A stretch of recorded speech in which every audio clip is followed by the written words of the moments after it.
gobierno está intentando llevar adelante una reforma educativa, situación que ha generado polémica y el rechazo también de distintos gremios de la educación. Es bueno preguntarse también qué pasa con la brecha entre el sector privado y el público y si este aspecto se tiene en cuenta en la discusión que hoy se está dando. A propósito de eso, los gremios reclaman que no son tenidos en cuenta a la hora de llevar adelante esta iniciativa, mientras que desde la ANEP se dice que los gremios solo critican y no aportan ninguna idea. ¿Qué pasa con la educación? De eso estaremos hablando esta noche. Bienvenidas, bienvenidos. Así comienza la DOE.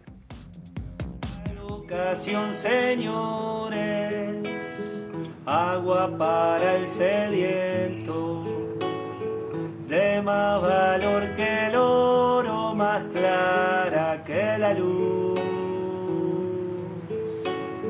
La educación, destino, herramienta, camino. La educación, semilla, tronco, fruto, raíz. Aprender enseñando, educarse educando, la tarea más digna que honra al ser humano. Para que se ilumine la oscuridad del mundo, para abrir bien los ojos y darnos una mano, para que se ilumine. Y de la educación vamos a hablar esta noche aquí en la DOE Vivo, en la pantalla de TV Ciudad, con Sergio Sumarúa, que es el secretario del Sindicato de la Enseñanza Privada. Sergio, es un gusto recibirte. ¿Cómo estás? Bienvenido. Bueno, muchas gracias por la invitación, muy contento de estar aquí con ustedes. Bueno, el gobierno impulsa esta reforma, habla de transformación educativa, habla de reforma.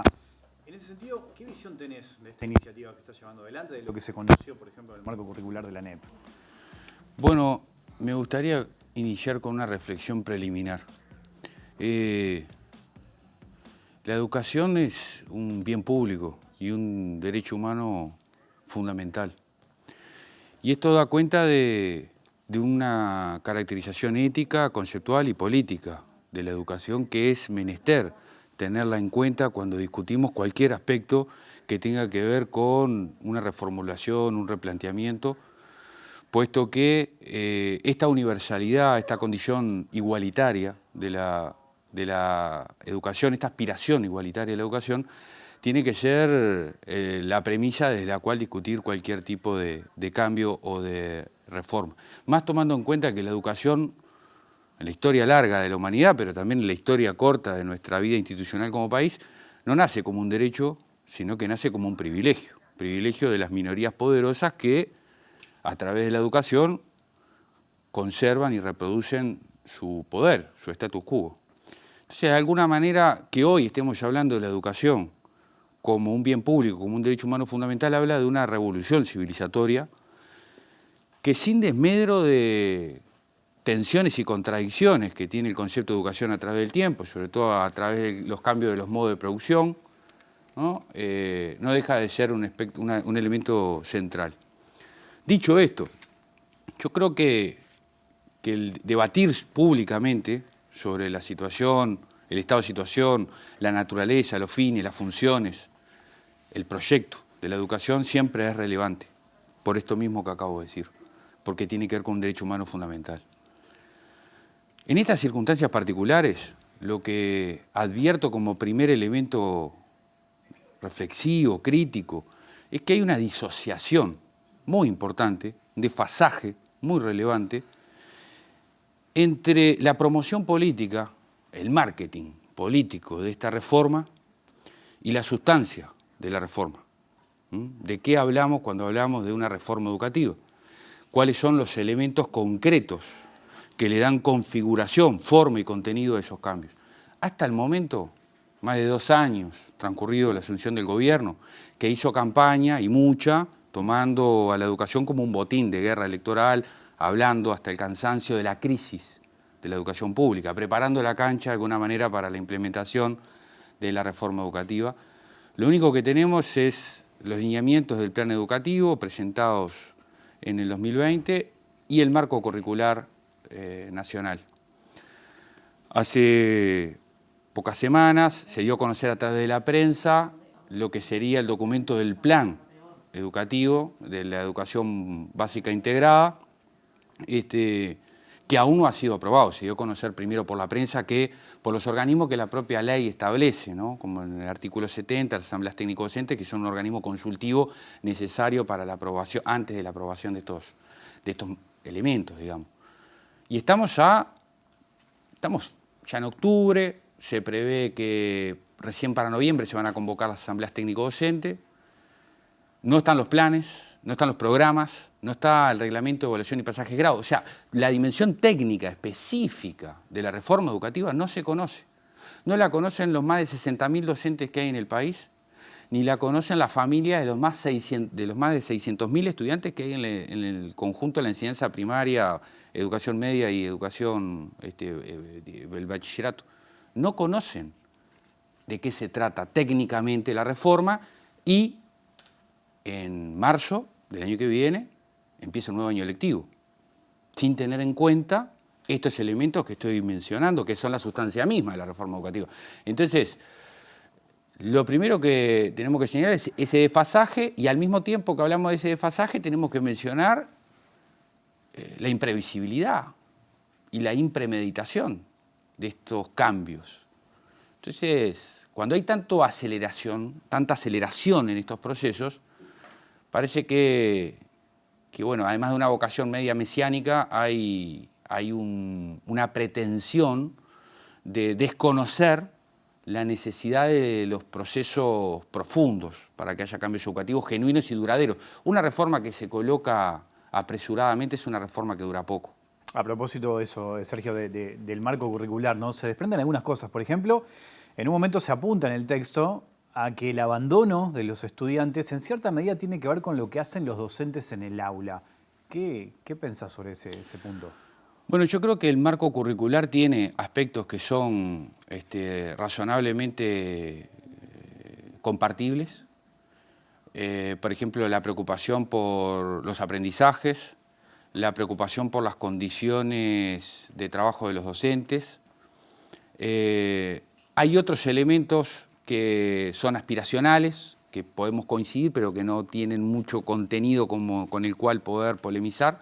Y hay otros con los que se puede, y discrepamos abiertamente. Uno de esos es este que tú mencionás, ¿no? Es decir, establecer que la propuesta educativa vigente es el motivo de la crisis educativa y que es la responsabilidad docente el factor por el cual los estudiantes abandonan o repiten, es una acusación muy grave y que además no tiene mucha evidencia empírica.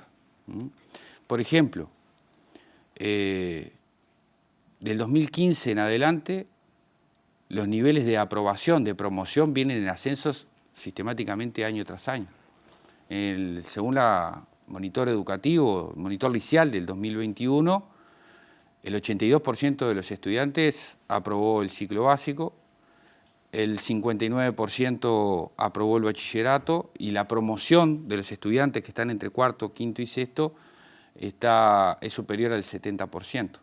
¿Esto significa que no haya problemas? No, no significa eso. Pero decir que es la malla curricular y el trabajo de los maestros, profesoras y profesores en el salón de clase la causa de los problemas de educación es, por lo pronto, injusto y poco serio conceptualmente. Otro de los puntos que se maneja también y que se vincula es que hoy el desempleo juvenil, que es un problema importante en Uruguay, tiene que ver y está asociado precisamente a la educación. ¿Cómo ves esa crítica? El desempleo juvenil en Uruguay entre los 14 y los 29 años está en el entorno del 33%. Ese problema no es un problema de la educación. El problema del empleo y de la generación de empleo juvenil y de empleo en general es responsabilidad de la política económica del gobierno. No de la educación. La educación tiene porque esta es una discusión que tiene que ver con los fines, con los objetivos. Preguntaba Reina Reyes, ¿para qué futuro educamos? ¿Para qué tipo de sociedad? ¿Qué tipo de ser humano? Y la educación tiene varias funciones. Entre ellas, obviamente, tiene que estar conectada con el mundo del trabajo. No queremos una educación de espalda al mundo del trabajo. Lo que no podemos es reducir la función educativa a preparar personas para el mercado laboral. Un mercado laboral además inexistente. Yo trabajo con adolescentes. Y trabajo en el nocturno además. O sea, con adolescentes que están en el mundo adulto ya. De los que trabajan, de los que tienen trabajo, la amplia mayoría trabaja en condiciones de precariedad y de bajos salarios. Repartidores, trabajo en supermercado, cuidado de niños y niñas, en fin. ¿Cuál es la pregunta es, si aceptáramos el supuesto de que la educación tiene por función primordial, como dice el marco curricular, formar personas para insertarse en el mercado laboral. ¿A qué mercado laboral? ¿Cuál es la propuesta del sector privado y la política económica del gobierno para absorber a ese 33% de jóvenes de 14 a 29 años que están sin empleo? ¿Cuál es? Porque se habla de un déficit de inserción laboral de unos 3.000 jóvenes para el mercado del software. 3.000. 3.000. ¿No? ¿Dónde está la propuesta, el resto de la inserción laboral, ese mercado ávido de inserción laboral juvenil? Yo no lo conozco. La gente que nos está escuchando creo que no lo conoce. Los parlamentarios, no sé si lo conocen. Entonces, nuevamente se le adjudica a la educación una responsabilidad que primariamente no es de la educación, es de la política económica del gobierno y del mercado, que es el que debe generar en este sistema la fuente de trabajo. Entonces, además de subsumir, de reducir la educación a preparar personas para el mercado laboral, cuando la educación debería aspirar a la emancipación cultural, a tener sujetos críticos, reflexivos, cultos. Martí decía, ser bueno es la única manera de ser dichoso. Ser culto es el único modo de ser libre. La educación tiene que preparar fundamentalmente para la libertad. Y para ello tenemos que ser seres cultos. Que dijera Ortega y Gasset, es la única forma de no morir en el naufragio de la existencia. Obviamente que, repito, esto no significa que la educación tenga que estar de espaldas, desconectadas al mundo del trabajo. Por supuesto que tiene que estar conectada al mundo del trabajo. Pero para ello tenemos que conocer cuál es la propuesta del mundo del trabajo. En ese sentido, esta iniciativa, esta reforma que plantea el gobierno, marca ese vínculo importante entre la educación y el trabajo y pone foco en las competencias, ¿no? Eso es lo que intenta llevar adelante el gobierno. ¿Qué mirada tenés sobre ese punto, el enfoque de las competencias? Mira, estamos a 150 años del natalicio de un importante filósofo uruguayo, Carlos Vaz Ferreira. Vaz Ferreira, muy pródigo en su obra, prolífico, también tiene escritos sobre pedagogía y asuntos educativos. En una de sus obras él habla de los exclusivismos pedagógicos, las modas y del problema de los paralogismos, de las falsas oposiciones.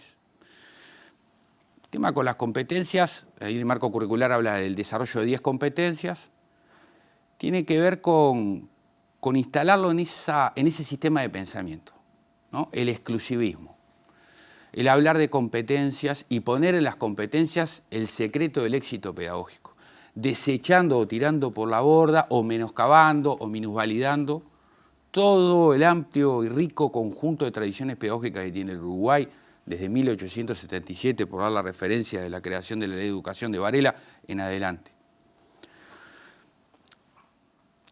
El problema con las competencias, mira, yo soy profesor de filosofía y en uno de mis cursos hablo de las fake news, de las noticias falsas, y cómo tener criterios razonables, lógicos, reflexivos, para discernir una noticia falsa de una noticia verdadera. Ahí estoy desarrollando una competencia asociada al pensamiento crítico. Pero para que el ejercicio de esa praxis, de ese saber hacer y de ese hacer pensando, que tiene que ver con una competencia, se pueda desarrollar a cabalidad, el estudiante tiene que tener un marco conceptual, que luego aplica en la práctica. Por ejemplo, solo como un ejemplo, tomar en cuenta el discernimiento que hace Platón entre doxa y episteme, o las distintas teorías de la verdad. Estos son marcos teóricos, que luego tienen una aplicación en la práctica y en el desarrollo de una competencia. Disociar la competencia del marco conceptual yo lo considero que es un error y tiene que ver con este exclusivismo pedagógico, diría Bas Ferreira, ¿no? Y también con la necesidad de innovar, de dar la idea de que estamos innovando. Lo mismo que cuando se habla en el marco curricular y en toda la literatura, de la poca literatura que hay sobre la reforma educativa, se habla de la prioridad en el estudiante, ¿no? Lo que se conoce en la literatura pedagógica como el paidocentrismo. No hay ningún docente del país, casi ninguno, mi madre decía en la viña del Señor y de todo, que no tenga como prioridad al estudiante. Pero para tener como prioridad al estudiante, lo que tenemos que también poner en el crisol del debate es cuáles son las circunstancias del estudiante. Por ejemplo, el 44% de los estudiantes de la enseñanza pública uruguaya, los adolescentes, padece inseguridad alimentaria. Y el 10% inseguridad alimentaria grave. En Uruguay, la pobreza infantil más que duplica la pobreza que sufren los adultos. Esas circunstancias, que no son las que tiene que resolver el salón de clase, pero que son condición necesaria para el aprendizaje, porque el aprendizaje tiene una base somática, neuronal, la sinapsis. Y la sinapsis tiene que ver, entre otras cosas, con la buena alimentación, además del afecto, el cuidado, el derecho a la recreación, al tener un hogar decoroso. Esas circunstancias, ¿cómo las estamos resolviendo como sociedad? Si le queremos poner realmente la centralidad al estudiante.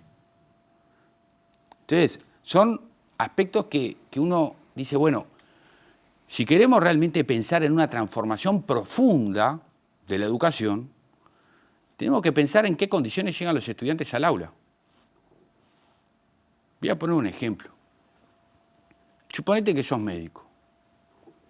Tenés que salvar una vida. Y el paciente que te ingresa por la puerta de emergencia viene con obesidad, viene con hipertensión, viene con diabetes, viene con problemas, comorbilidades cardíacas. Y vos como médico vas a hacer todo lo que tengas que hacer para tratar de salvar esa vida. Pero esa persona que te ingresó con un conjunto de problemas que hace que tu tarea sea extremadamente compleja. Echarte la culpa a vos después, porque no pudiste salvar esa vida, por lo pronto es un acto temerario, ¿no? Por lo pronto es un acto temerario. Entonces, ¿a qué voy con la analogía? Que la educación no puede hacer milagros. No puede hacer milagros. Lo que puede hacer la educación es potenciar las condiciones de aprendizaje que todo individuo tiene. Cada uno aprende de forma distinta, diversa, etc. Pero todo individuo no solo tiene el derecho a la educación, sino que tiene el potencial de la educabilidad. El desafío del docente es ver cómo desarrolla ese potencial. Ahora, las condiciones de empobrecimiento cultural y de empobrecimiento económico, de empobrecimiento material en la que está la amplia mayoría de los estudiantes que vienen de los hogares periféricos y de las familias más castigadas por la exclusión económica, son condiciones que limitan la posibilidad del éxito pedagógico. ¿Cómo tomás cuando desde la ANEP se dice que los docentes solo critican y que no aportan ideas en este intercambio? Y bueno, con mucho cinismo, ¿no? Creo que hay mucho cinismo ahí. El marco curricular se elaboró y se envió 4 días antes de la convocatoria de asambleas técnico-docentes, que es donde se reúnen todos los docentes del país para discutir el documento. 4 días antes. Aún con ese acotado plazo de tiempo, las ATD sesionaron y elaboraron un conjunto amplio de cuestionamientos epistemológicos, conceptuales, pedagógicos y prácticos, por ejemplo, vinculados a los recortes presupuestales, respecto a la situación de la educación y del marco curricular en particular. ¿Cuál fue la devolución de las autoridades a esa masa crítica de elaboración intelectual que proveyó la Asamblea Técnico-Docente? ¿Cuál fue? Yo no la conozco, la devolución. Se presenta por la prensa, a través de la filtración del documento, el plan de educación integrada de primaria y ciclo básico. ¿Cuándo se le consultó a los docentes formalmente? ¿Cuándo se envió ese documento a la comunidad educativa, a los docentes, a los sindicatos, a las ATD? Entonces, me parece que esta acusación que se hace sobre la comunidad educativa está enlazada con esa crítica que se hace en el marco curricular de achacarle a los docentes y a la malla curricular, a la propuesta educativa, la culpa del fracaso educativo. Y los docentes tienen, y la comunidad educativa tiene una enorme cantidad de propuestas que están discutidas, por ejemplo, en el Congreso Nacional de Educación, que está establecido en la Ley de Educación General vigente, y en el conjunto muy importante de trabajo de las asambleas técnico-docentes. O sea, en esa acusación hay una invisibilización, una nueva invisibilización del rol profesional de los docentes y del acervo producido por los docentes a lo largo del tiempo. Te propongo una pequeña pausa y seguimos conversando, ¿eh? Buenísimo. En un minutito sigue más, acá, la novena, pantalla TV Ciudad.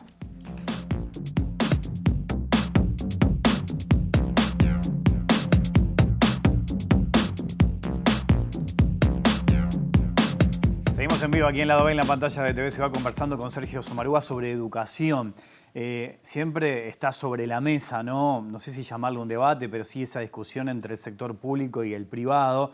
La pandemia también jugó un papel muy importante en ese sentido, en esa brecha. Y seguramente, Sergio, hay muchas madres y padres que nos están mirando que hacen un esfuerzo muy grande para mandar a su hija, a su hijo a la educación privada, porque quizás parten de un concepto que entienden que la educación privada es mejor que la educación pública.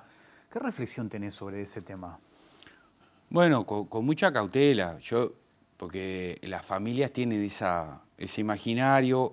Muchas veces la enseñanza privada está vinculada también a cuestiones vinculadas a lo religioso o vinculadas a comunidades inmigrantes y culturas. Y después hay otro tipo de instituciones más mercantiles, digamos.